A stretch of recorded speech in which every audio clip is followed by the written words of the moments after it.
Hi there, students. Tendentious. This is a good word. It's an adjective. It means biased, prejudice.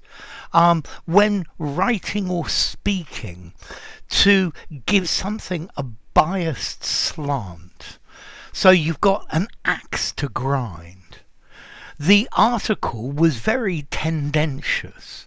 It wasn't balanced, it was just trying to show one side. Propaganda is tendentious. Yeah, it's writing or speech that supports a particular opinion, and one that many other people disagree with.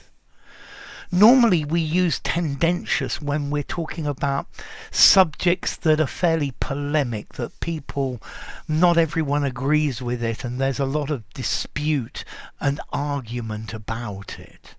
Yeah, so I don't know. Political speeches are normally fairly tendentious. The Ku Klux Klan is incredibly tendentious. They speak about racism. But tendentious, this is when you've got an axe to grind and you want everyone to hear your point of view without giving a fair and balanced argument. I think all newspaper articles, or nearly all, are tendentious. They are supporting the political point of view of the group that owns the newspaper. Let's see, this word tendentious, it comes from tendency. Yeah, so you have you are pushing towards one tendency. Showing an intentional leaning, an intentional bias, an intentional slant towards one point of view, towards your point of view. I guess you could have tendentiously as an adjective as well. He wrote tendentiously about the recent political elections. Yeah, it favours one point of view. It's very partisan. And then I guess you could even have a noun, tendentiousness. Yeah, a strong leaning towards one point of view when speaking or something like that. So biased, one-sided, partial, partisan, prejudiced, prejudicial.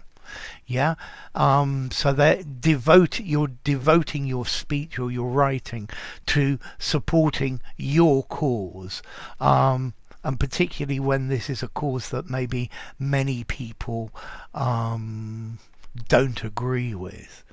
So I guess somebody could write a newspaper article in favour of not having lockdowns, and they're just looking at how people feel about it and not looking at any of the medical based evidence. This would be tendentious. Yeah, the journalist would be writing tendentiously, and maybe the tendentiousness in the article might upset some people who see things the other way.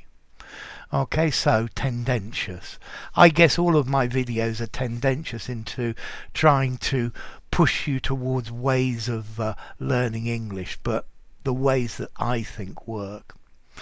Okay, so tendentious, slanted towards one point of view, biased. I guess we're all tendentious when we speak, because we all have our own point of view and we all believe our own point of view, and therefore we speak about it and push our own point of view. But, well, tendentious. Use this word. It's a really good word to use. Let's see, how formal is tendentious? I think I'd probably give it a 6.5 in formality. It's really quite a good word to use. Let's see, more informally, biased, prejudice, partial, something like that. And then what about the origin? Well, as to origin, it comes from tendency. Yeah, okay, that's where it comes from, and a tendency from Latin tendere or tendo, towards one point of view, to lean, if you like. Okay, so enough. If you enjoyed the video, give it a rating, subscribe to my channel, and I'll see you soon. Bye for now. Tendentious.